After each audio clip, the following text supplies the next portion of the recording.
ایک کی کھوپڑی کو سیٹ کر دیں گے پوری دنیا میں امن ہو جائے گا. اس کی کھوپڑی خراب ہو گئی ہے. نہ انڈیا سے ہماری دشمنی ہے، نہ انڈیا کی پاکستان سے دشمنی ہے. یہ ایک گورنمنٹ ہے مودی جس نے دماغ خراب کیا ہوا ہے، جس کا اپنی کھوپڑی آؤٹ ہوئی ہوئی ہے. کوئی فرق نہیں ہے انڈین پاکستانیوں میں. پہلگام میں اس نے خود وہ کیا ہے جو کچھ کیا ہے. پاکستان کا اس پہلگام والے واقعے سے کوئی تعلق نہیں ہے. ایک آدمی کی کھوپڑی خراب ہوئی ہوئی ہے، سب کو مل کے اس کی کھوپڑی کو ٹھیک کرنے کی ضرورت ہے. جنگ کی دھمکیاں دے رہا ہے وہ. پاکستان ثبوت پیش کرنے کے لیے تیار ہے. ہم جنگ کی تمنا نہیں رکھتے، لیکن اگر مودی کو شوق ہے لڑنے کا تو آزما لے. بسم اللہ الرحمن الرحیم. سب سے پہلے تو جو ہمارے استاذ حضرت مفتی عبدالرحیم صاحب نے پیغام دیا ہے میں اسی کو ریپیٹ کروں گا.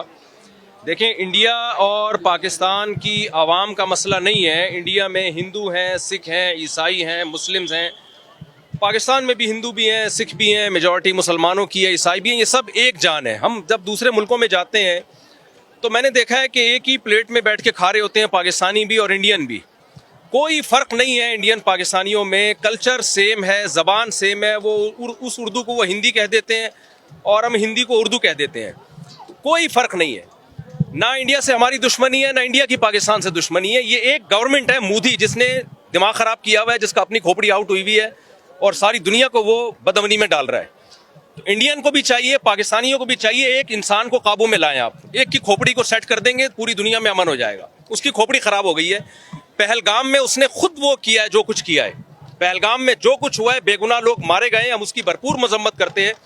اسلام تو میدان جنگ میں بوڑھوں اور بچوں کو قتل کرنے کی اجازت نہیں دیتا. وہ سیاحوں کو قتل کرنے کی کہاں سے اجازت دے گا؟ تو پاکستان کا اس پہلگام والے واقعے سے کوئی تعلق نہیں ہے اور اس واقعے کی ہم بھرپور مذمت کرتے ہیں. اور جو ظلم پہلگام میں لوگوں پر ہوا، انڈین پر ہوا، ہم اس میں انڈیا کے ساتھ ہیں، انڈیا والوں کے ساتھ ہیں. تو ایک آدمی کی کھوپڑی خراب ہوئی ہوئی ہے، سب کو مل کے اس کی کھوپڑی کو ٹھیک کرنے کی ضرورت ہے. جنگ کی دھمکیاں دے رہا ہے وہ. میں یوں کر دوں گا، میں یوں کر دوں گا. جھوٹا الزام ہمارے اوپر ڈال دیا، ثبوت بھی دیے.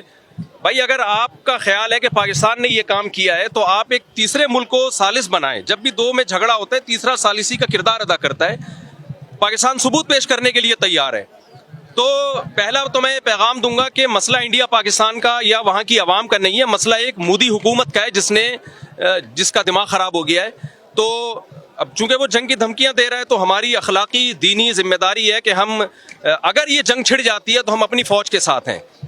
میں کراچی سے سفر کر کے آیا ہوں اور صرف بڑا مقصد ہمارا یہی تھا کہ جو ہے ہم جائیں واگا بارڈر پہ اور وہاں جا کے ہم دنیا کو یہ پیغام دیں کہ ہم سب الحمدللہ اس موقع پہ تمام سیاسی اختلافات بھلا کے اگر جنگ چھڑ جاتی ہے تو ہم فوج کے ساتھ ہیں. اور ہمارے نبی صلی اللہ علیہ وسلم کی یہ تعلیمات ہیں.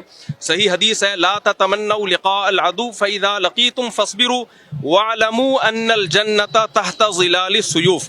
نبی صلی اللہ علیہ وسلم نے فرمایا دشمن سے لڑائی کی کبھی تمنا مت کرو، لیکن اگر جنگ چھڑ جاتی ہے تو یقین کر لو کہ اللہ نے جنت تلواروں کے سائے میں رکھی ہے. تو بھائی مسلمانوں کو تو جنت میں جانے کا میرا خیال ہے ویسے ہی بہت شوق ہے.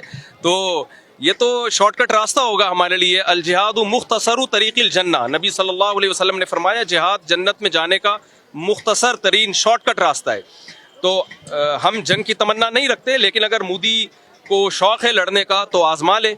تو انشاءاللہ ہم پورا ملک ہمارا فوج کے ساتھ ہے اور منہ توڑ جواب دیں گے انشاءاللہ. کراچی سے علماء کا ایک بہت موقر وفد یہاں ہماری حاضری ہوئی ہے تاکہ ہم اپنی افواج کو سپورٹ کریں.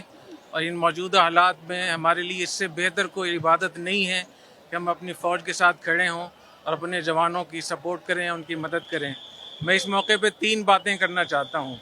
پہلی بات یہ کہ پہلگام کا جو واقعہ ہوا یہ ہمارے دین میں، ہمارے آئین میں اس کی کوئی گنجائش نہیں. شرعاً جائز نہیں تھا، یہ حرام تھا، ظلم تھا اور کوئی بھی مسلمان اس کی حمایت نہیں کر سکتا.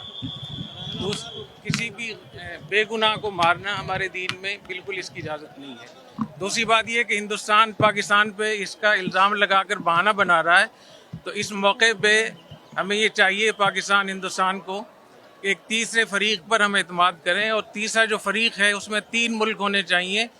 ایک ہندوستان کا ایک دوست ملک ہو جو ان کے نزدیک قابل اعتماد ہو، ایک پاکستان کا دوست ملک ہو اور تیسرا مشترکہ دوست ہو. تو یہ تینوں ملک اس بات کی تحقیق کریں. اس سے پہلے کسی پر الزام لگانا درست نہیں ہے. تیسری بات یہ کہ جس طریقے سے مودی حکومت کی طرف سے پاکستان پہ جارحیت کی بات ہو رہی ہے اور مختلف قسم کے الزامات لگائے جا رہے ہیں، اس موقع پہ ہم ان سے بھی کہنا چاہتے ہیں کہ آپ آرام سے رہیں اور پاکستان کو نہ چھیڑیں. اور مجھے ایسے معلوم ہوتا ہے جیسے حدیث شریف میں جو غزوہ ہند کی بشارت ہے اس کے اسباب خود مودی حکومت اس کے لیے انتظامات کر رہی ہے۔ نبی کریم صلی اللہ علیہ وسلم نے ارشاد فرمایا کہ 2 جماعتیں جنت میں جائیں گی، جہنم سے محفوظ ہوں گی۔ ایک وہ جماعت جو ہندوستان سے جہاد کرے گی اور ایک وہ جماعت جو عیسیٰ علیہ السلام کے ساتھ ہوگی۔ اور حضرت ابو ہریرہ رضی اللہ تعالیٰ عنہ نے فرمایا کہ وعدنا رسول اللہ صلی اللہ علیہ وسلم غزوۃ الہند، حضور اکرم صلی اللہ علیہ وسلم نے ہم سے غزوہ ہند کا وعدہ فرمایا تھا، اگر مجھے غزوہ ہند کا موقع مل گیا تو میں اپنی جان بھی قربان کروں گا، مال بھی قربان کروں گا۔ اگر میں شہید ہو گیا تو میں افضل الشہداء ہوں گا، اور اگر میں واپس آ گیا تو میں جہنم سے آزاد ہوں گا۔ تو میں سمجھتا ہوں کہ ہمیں مودی کا اس حوالے سے شکریہ ادا کرنا چاہیے کہ ہمیں وہ غزوہ ہند کے لیے تیار بھی کر رہا ہے۔ اور میرا یہ خیال ہے کہ جو ہمارے چیلنجز تھے، آپس کے اختلافات تھے، حکومت کے، اپوزیشن کے، فوج کے بارے میں بہت ساری آراء تھیں، تو مودی کی اس جارحیت کی وجہ سے ہمارا پورا ملک اکٹھا ہو گیا ہے۔ ہم اپنی فوج کے ساتھ ہیں اور ہمارے اندرونی بیرونی مسائل سارے اس وجہ سے حل ہو رہے ہیں۔ تو انشاءاللہ ہمیں بہت امید ہے کہ ہمارے پورا پاکستان اس کے لیے تیار ہے، اور ہم اپنے فوجی جوانوں کی حوصلہ افزائی کے لیے اتنا لمبا ہم نے سفر کیا ہے، ہم ان کے ساتھ ہیں، ان کے لیے ہم دعا کرتے ہیں۔ اور ان لوگوں کے لیے حدیث شریف میں آتا ہے، حضور اکرم صلی اللہ علیہ وسلم نے ارشاد فرمایا کہ جو لوگ محاذوں پہ لڑتے ہیں ان کی عورتوں کی حرمت ایسی ہے جیسے تمہاری ماؤں کی حرمت ہو۔ تو ہماری افواج کے جو گھر والے ہیں، خواتین ہیں، ان کی عزت، ان کی ناموس، ان کی دیکھ بھال، یہ ایسی چیز ہم اپنی ماں کو دیکھتے ہیں۔